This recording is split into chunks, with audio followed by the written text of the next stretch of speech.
단지 신채호 선생님은 역사를 잊은 민족에게 미래는 없다라고 하셨습니다.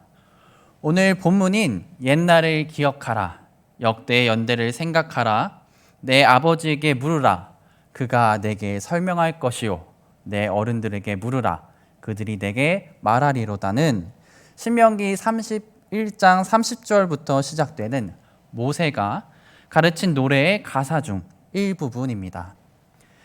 그리고 이 노래의 가사를 쓴 이유는 이스라엘 민족의 역사를 잊지 않기 위해서며 19절 이 노래를 써서 이스라엘 자손들에게 가르쳐 그들의 입으로 부르게 하여 이 노래로 나를 위하여 이스라엘 자손들에게 증거가 되게 하라는 것입니다.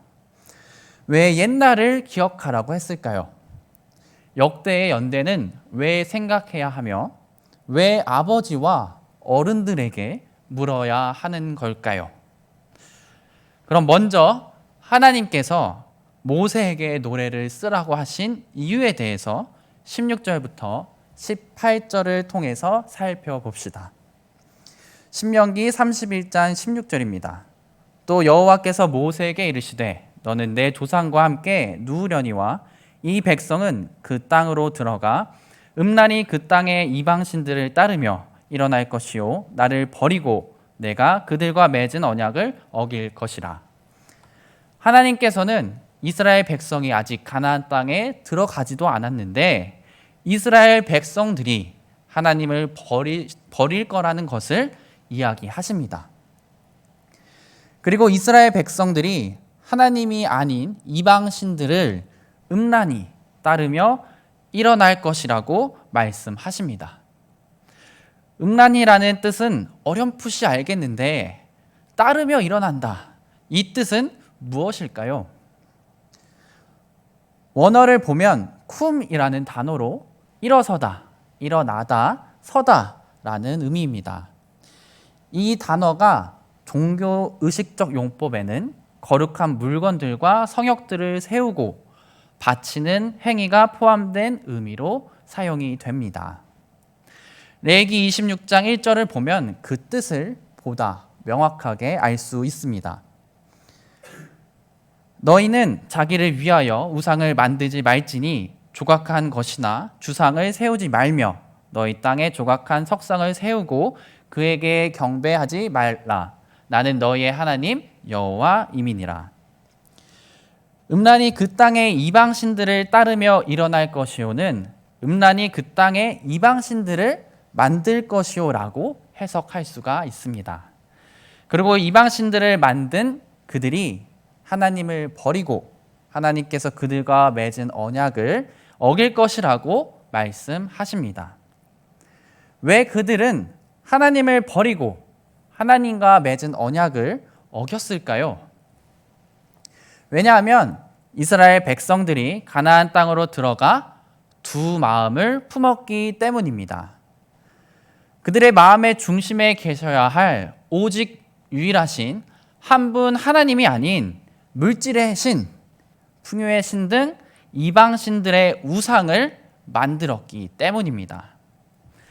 음란이라는 단어는 원어 자나이며 그 뜻은 가늠하다, 외춘하다, 창녀이다 라는 뜻입니다. 개역개정에서는 음란이 그 땅의 이방신들을 따르며 라고 하지만 원문의 뜻을 잘 전달될 수 있게 번역한 바른 성경으로 보면 명확히 의미가 드러나는데 그 땅의 이방신들을 따라 음행을 할 것이며 라고 합니다. 원어 자나라는 단어를 살펴보려고 하는데 가늠하다라는 뜻을 가진 자나와 간통하다라는 비슷한 뜻을 가진 나아프를 비교해서 보도록 하겠습니다. 우선 나아프는 흔히 여자보다 남자에게 사용됩니다.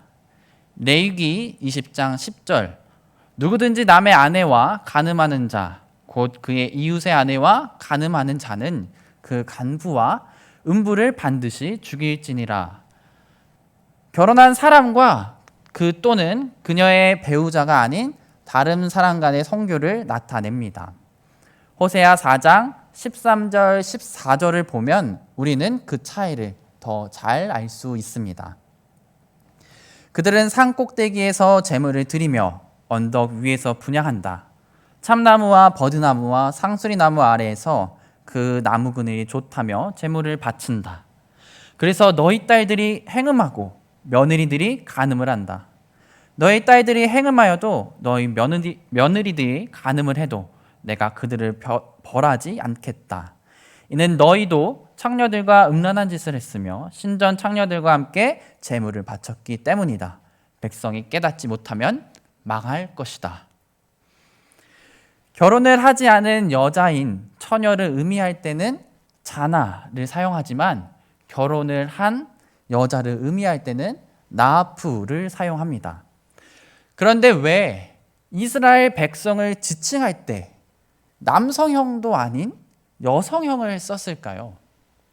그리고 결혼한 여자를 의미하는 나아프라는 단어가 아닌 결혼을 하지 않은 여자를 의미하는 자나라는 단어를 사용을 했을까요? 에베소서 5장 25절 남편들아 아내 사랑하기를 그리스도께서 교회를 사랑하시고 그 교회를 위하여 자신을 주심같이 하라. 교회는 현재 우리가 예배드리고 있는 공간인 교회, 또 영어로 철치를 말하는 것이 아닙니다. 헬라어로 에클레시아로 에크는 몸으로부터 라는 뜻이고 칼레오는 부르다에서 유래가 되었습니다. 교회는 세상으로부터 부름받은 백성, 사람이라는 뜻입니다. 이 말은 하나님을 나의 구주, 나의 주인으로 고백하는 모든 신자들이 교회라는 것입니다. 남편은 그리스도, 하나님을 의미하는 것이고 아내는 교회를 의미하는 것입니다. 에클레시아라는 단어는 여성형 단수로 씁니다. 고린도후서 11장 2절은 내가 하나님의 열심으로 너희를 위하여 열심을 내노니 내가 너희를 정결한 처녀로 한 남편인 그리스도께 드리려고 중매함이로다. 여기서 처녀라는 단어는 여성 단수로 사용되었습니다. 바울은 우리가 정결한 처녀이고 남편인 그리스도께 우리를 중매한다고 이야기합니다. 즉 우리가 그리스도의 신부라는 것이며 세상으로부터 부름받은 백성, 사람인 에클레시아인 교회가 그리스도의 신부라는 것입니다.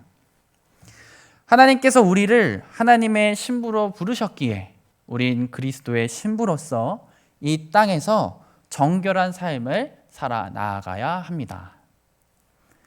그럼 정결한 삶을 살려면 어떻게 살아가야 할까요? 정결함에 해당하는 원어 하그노스를 살펴보면 정결한 삶에 대해서 세 가지 측면을 살펴보겠습니다. 헬라어 하그노스는 도덕적인 순결, 올바름을 의미하므로 무엇보다 우리는 그리스도처럼 순결해야 합니다 라는 것을 이야기합니다. 요한일서 3장 3절 주를 향하여 이 소망을 가진 자마다 그의 깨끗하심과 같이 자기를 깨끗하게 하느니라. 요한은 예수님께서 깨끗하신 것과 같이 우리 또한 깨끗해야 함을 말해주고 있습니다. 우리는 죄인이기 때문에 예수님처럼 깨끗할 수는 없지만 우린 이 땅 가운데서 죄를 짓지 않기 위해 노력해야 합니다. 둘째로 정결한 삶을 사는 것은 위로부터 난 지혜입니다. 야고보서 3장 17절은 오직 위로부터 난 지혜는 첫째 성결하고 다음에 화평하고 관용하고 양순하며 궁율과 선한 열매가 가득하고 편견과 거짓이 없나니. 정결한 삶은 죄인인 우리의 지혜로 살 수 있는 삶이 아닙니다. 정결은 죄인인 우리가 원하는 삶이 아니기 때문입니다. 하나님께로부터 난 지혜이며 하나님께서 힘 주실 때 우리는 정결한 삶을 살 수 있습니다. 우리는 죄인이기 때문에 거룩한 것보다 죄 짓는 것에 더 익숙합니다. 이 땅에 공중권세 잡은 자들은 우리가 죄를 짓도록 끊임없이 유혹하고 하나님 앞에 우리가 바로 서 있는 것을 싫어합니다. 그러기에 아버지로부터 난 지혜 그리고 하나님의 은혜가 없다면 우리는 성결 그리고 정결한 삶을 살 수가 없는 것입니다. 우리의 힘과 지식으로 우린 거룩하고 정결할 수 없습니다. 예수 그리스도의 보혈을 의지하여 나아갈 때 하나님의 능력과 힘을 믿고 세상 가운데로 나아갈 때 우리는 거룩하고 정결할 수 있습니다. 그렇게 우리는 정결한 삶을 살기에 앞서 하나님께 지혜를 구해야 합니다. 오늘도 세상 가운데 정결하고 순결한 신부로 살게 해달라고 말입니다.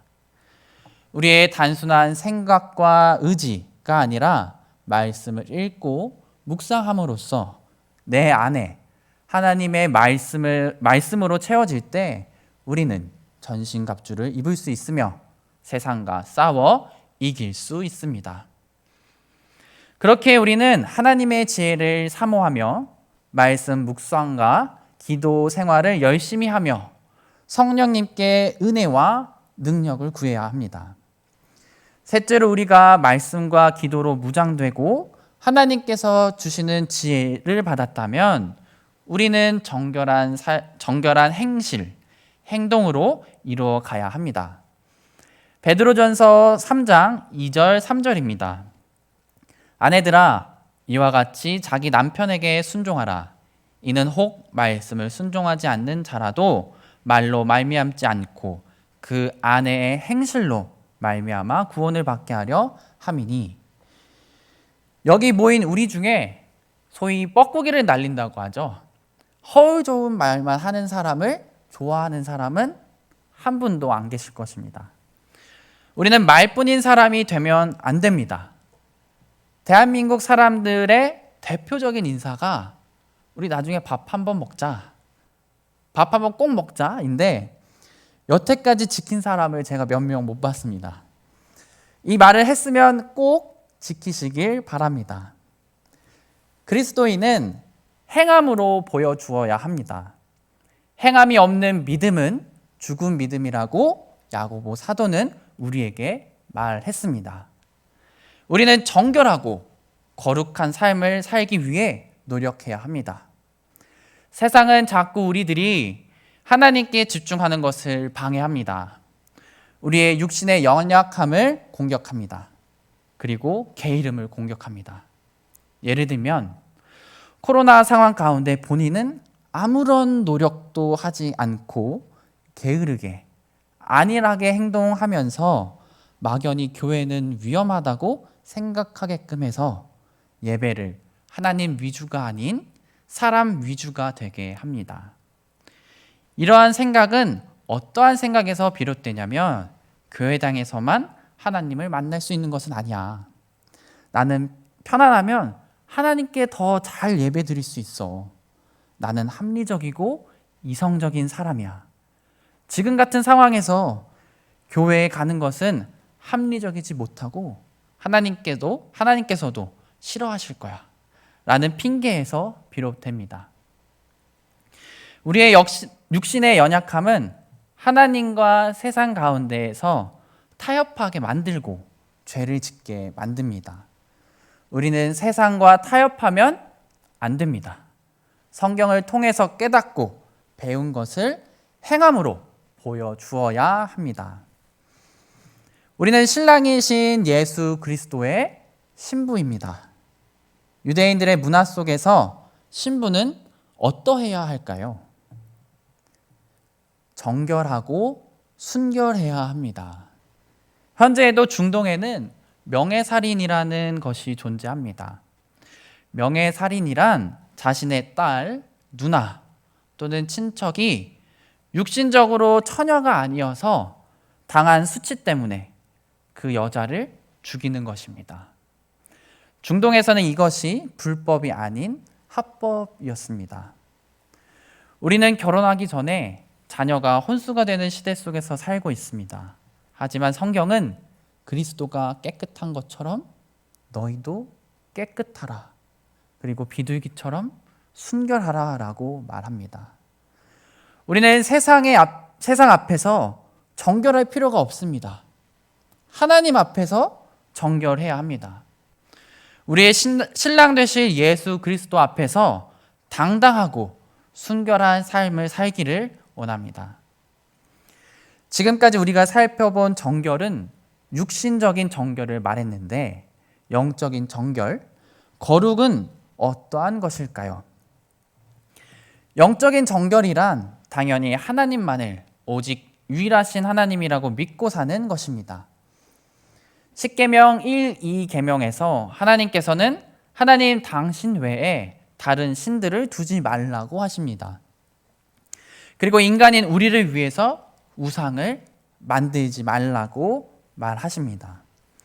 이 말씀은 하나님만이 천지를 창조하신 유일한 창조주이시며 하나님 외에 다른 신들은 모두 피조물이라는 뜻입니다. 돈이면 무엇이든 할 수 있다는 신, 명예와 권력이 있다면 너는 세상에서 유명하고 다른 무엇이든 다 할 수 있어. 너 마음대로 조종할 수 있다는 신. 나는 기독교가 줄 수 있는 기쁨이 아니라 너에게 원초적인 쾌락과 즐거움을 줄 수 있는 존재라고 말하는 드라마, 그리고 유튜브라는 신 등이 있습니다. 하나님보다 우선순위에 놓인 것이 모두가 다 우상인 것을 우리는 알고 있습니다. 친구, 자녀, 배우자, 학원 등이 하나님보다 더 중요한 것이 되면 그것은 우상이 됩니다. 예수님께서는 내 이웃을 미워하는 것으로 살인이고 내 생각으로 음욕을 품은 것도 간음이라고 말씀하셨습니다. 우리가 비록 육신적으로 정결할지라도 우리 생각 속에 하나님보다 먼저 된 것이 있다면 우리는 영적인 우상 숭배자입니다. 우리는 나의 마음 속에 하나님보다 먼저 된 것은 없는지, 하나님께서 세상 속에서 나에게 요구하시는 것은 무엇인지를 항상 되돌아봐야 합니다. 하나님께서 가라면 가고 멈추라 하시면 멈추는 삶이 되기를 소망합니다. 그리고 오직 유일하신 한 분 하나님을 나의 주님이라고 고백하며 하루하루 치열하게 살아가는 우리가 되길 기도합니다. 하나님께서 모세에게 노래를 만들어 후손들에게 가르치라고 하신 이유에 대해서 살펴보았습니다. 그 이유는 출애굽 세대가 다 죽은 후에 하나님이 행하신 기적을 기억하는 세대가 다 죽으면 이스라엘 백성들이 음란히 가나안 땅의 이방 신들을 섬길 것을 미리 아시고 모세에게 이야기하신 것입니다. 우리 또한 마찬가지입니다. 우리는 세상과 불가분 관계, 즉 떼려고 하여야 뗄 수 없는 사이입니다. 우리는 성경을 통해서 이스라엘 백성들의 실수와 잘못을 타산지석 삼고 교훈 삼아야 합니다. 자녀들은 아버지에게 그리고 어른들에게 물어야 합니다. 신앙이 좋은 유대인들은 자신의 자녀에게 사춘기가 없다고 이야기합니다. 왜냐하면 그들에게는 세대 차이가 없기 때문입니다. 세대 차이가 없다는 게 무슨 말인지 이해가 안 되실 겁니다. 유대인들은 그들의 안식일인 매주 금요일 저녁마다 3대가 자리에 함께 모입니다. 할아버지, 아버지, 손자, 손녀 3대가 모여 식사를 합니다. 제가 어렸을 때 할아버지 할머니와 식사를 했을 때를 기억해 보면 대화하는 것이 참 힘들었던 것 같습니다. 안부 인사를 하고 몇 가지 대화로 주제를 주고받으면 대화의 소재가 고갈이 되기 때문입니다. 그런데 도대체 어떻게 유대인들은 세대 차이가 없다는 것일까요? 그것은 식사 시간에 성경과 탈무드 이야기를 하며 할아버지, 할머니, 부모님, 그리고 자녀들이 함께 토론을 하기 때문입니다. 이들은 7절의 말씀을 열심히 이행합니다. 자녀에게 성경을 이야기하며 조상들의 실수를 이야기하고, 자녀들은 아버지와 할아버지에게 묻고 아버지와 할아버지는 답을 합니다. 너무나 아름다운 모습이지 않습니까? 이번 설 명절 식사 자리가 이러한 자리가 되길 간절히 소망합니다. 식탁에서 아이들에게 성경을 이야기하시기를 바랍니다. 그런데 명심해야 할 것이 한 가지가 있습니다. 성경을 가지고 자녀들에게 잔소리를 하시면 안 됩니다. 성경에 나오는 인물들과 말씀들을 거울 삼아 나 자신을 바라보고 그것을 다른 사람이 아닌 자신의 삶에 적용하고 실천하십시오. 그리고 그것을 자녀들과 이야기하고 서로를 격려할 때 하나님께서는 그 가정 가운데 말씀을 통해서 역사하실 것입니다. 자녀들의 삶이 회복되고 신앙이 회복될 것입니다. 그래서 자녀들이 또 믿지 않는 가족 구성원이 우리의 삶을 보고 하나님을 느낄 수 있게, 또 말씀을 실천하는 우리의 삶을 보고 나도 하나님을 믿고 싶다고, 또 다시 교회에 나갈 것이라고 고백하는 하나님의 증인들이 다 되시기를 간절히 소망합니다. 우리 함께 기도하도록 하겠습니다. 어떠한 기도 제목으로 기도를 하냐면, 우리가 설 명절 가운데 하나님을 보여주는 증인들이 되었으면 좋겠습니다. 이스라엘 자손들이, 유대인들이 식탁에서 성경을 이야기하고 또 탈무드를 이야기하는 것을 우리가 벤치마킹해서 우리의 식사 자리에서, 우리의 삶에서 자녀들과 또 부부가 함께 하나님을 이야기하고 또 그것을 나누는 시간이 되었으면 좋겠습니다. 이렇게 가족과 친지들이 모일 때 그러한 시간을 갖게 해달라고, 그러한 시간을 가질 때 지혜와 명철과 총명을 달라고 우리 함께 기도하도록 하겠습니다. 하나님 아버지 감사합니다. 오늘 말씀을 통하여서 하나님, 우리가 또 용기를 얻고 힘을 얻고 나아갑니다. 하나님, 우리가 증인으로서 하나님을 보여주고 우리의 삶 속에서 하나님을 녹여내고 예수 그리스도의 향기를 풍겨야 함을 우리가 기억합니다.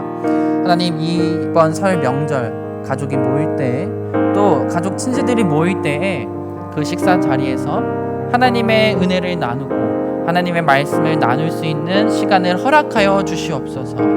하나님, 비록 그 시간을 얻지 못할지라도 우리가 한 사람을 놓고 기도하고 또 그 사람과 은혜를 나누기를 원합니다.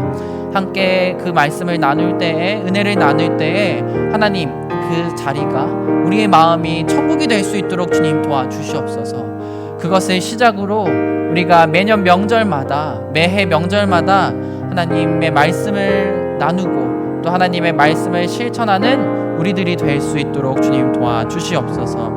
하나님, 우리가 하나님께 간구하는 것은 우리 가정이 모두 하나님의 자녀가 되기를 원합니다. 하나님, 그래서 온 가족이 함께 예배드리고 하나님을 찬양하고 또 하나님의 이야기를 서로 나누며 그 믿음을, 그 신앙을 천대까지 이루어 전하며 나아가는 자들이 될 수 있도록 주님 도와주시옵소서. 다 같이 한 가지만 놓고 기도합시다. 기도할 때 하나님 우리에게 은혜를 베풀어 주셔서 우리가 정말 각자의 자리에서 또 지혜로운 자가 되도록 허락하여 주시고, 또 우리 서로를 섬기며 사랑할 수 있는 넉넉한 마음들을 우리에게 허락하여 주시옵소서. 오늘 보니까 가정 관계가 깨어진 그런 가정들이 많이 있죠. 여러분들을 또 우리를 또 그런 자리에 보내신 것은 우리가 그 평화의 도구로 쓰임받도록 하기 위해서 우리들을 부르신 줄 믿습니다. 하나님, 우리에게 넉넉한 마음 주시고 여유 있는 마음 주셔서 혹시라도 우리 사랑하는 신성의 권속들 모두가 정말 그 자리에 갔을 때 하나님이 주시는 지혜로 넉넉한 그런 사랑을 나눌 수 있는 그런 은혜를 베풀어 주시옵소서. 우리 함께 신성의 모든 권속들과 또 여러분들 자신을 위해서 잠시 한 번 더 기도하고 마치도록 하겠습니다. 기도하겠습니다. 하나님 감사합니다. 주님 도와 축복과 역사해 주시옵소서. 우리를 평화의 평화의 도구로 사용해 주시고 우리가 곳곳에 가서 정말 주의 사랑을 전달하기에 충분한 주의 사람 되도록 허락하여 주시옵소서. 때때로 우리가 이 땅 살아갈 때 여러 곳곳에 하나님 부르십니다. 하나님 부르신 그 자리를 지켜주시고 그 자리에서 정말 우리가 주의 사랑을 나누기에 충분한 그런 여유와 넉넉함들을 우리 모두에게 베풀어 주시옵소서. 하나님 기도하기 소망합니다. 아버지의 축복까지 원하는 것은 우리가 아버지 하나님 그런 자리에 갔을 때, 그런 자리에 순간에 있을 때 우리 신성의 원석들 모두가 정말 평화의 도구로 쓰임받기에 충분한 주의 사람들 되도록 주님 지켜주시고 축복하여 주시고 하나님 놀라운 은혜를 베풀어 주시고 지혜를 베풀어 주시옵소서. 하나님 우리가 아버지 함께 구할 때 후히 주시고 꾸짖지 아니하시는 하나님의 은혜가 있는 줄 믿습니다. 하나님 그 은혜 가지고 살아가는 복되고 아름다운 주의 사람 되도록 우리들을 지켜주시고 축복하여 주시옵소서. 하나님 우리로 하여금 주의 말씀을 잘 전달할 수 있게 하여 감사하고 또 우리가 또 때로는 어른으로서 하나님 누군가에게 신앙의 교훈을 전달할 수 있는 자리에 우리를 매김해 주셔서 감사합니다. 하나님 우리 사랑하는 백성들의 그런 가족들의 모임 중에서 특별히 또 어른의 자리에 위치해 있다면 하나님을 어떻게 섬겨야 하는지 자세히 가르쳐 줄 수 있는 그런 신앙의 영적인 영향력이 있는 사람으로 우리 사랑하는 백성들을 지켜주시고 그들을 세워 주시옵소서. 특히 이 설날에도 또 하나님 그 예배하고 설날에도 주일전 예배를 드리는 백성들에게 복의 복을 더하여 주셔서 이들에게 힘 주시고 능력 주심으로 말미암아 가는 곳곳마다 평화의 도구로 쓰임받기에 충분한 그런 사랑의 사람, 믿음의 사람이 다 될 수 있도록 우리 오는 영혼들을 축복하여 주시고 또한 기도하기 소망하는 것은 우리 그 멀리 떠난 우리 사람들 또 안전하게 지켜주셔서 아무런 사고도 일어나지 않도록 허락하여 주시고 그곳에서 정말 기쁨을 얻고 위로를 얻고 돌아오는 귀하고 복된 설날 될 수 있도록 지켜주시고 축복하여 주시옵소서. 이제는 주 예수 그리스도의 은혜와 하나님의 사랑과 성령의 교통하심이 오늘 이 자리에 모인 영혼들과 또 오늘 또 처음으로 말씀을 전한 우리 강도사님에게 영원히 있을지어다. 아멘.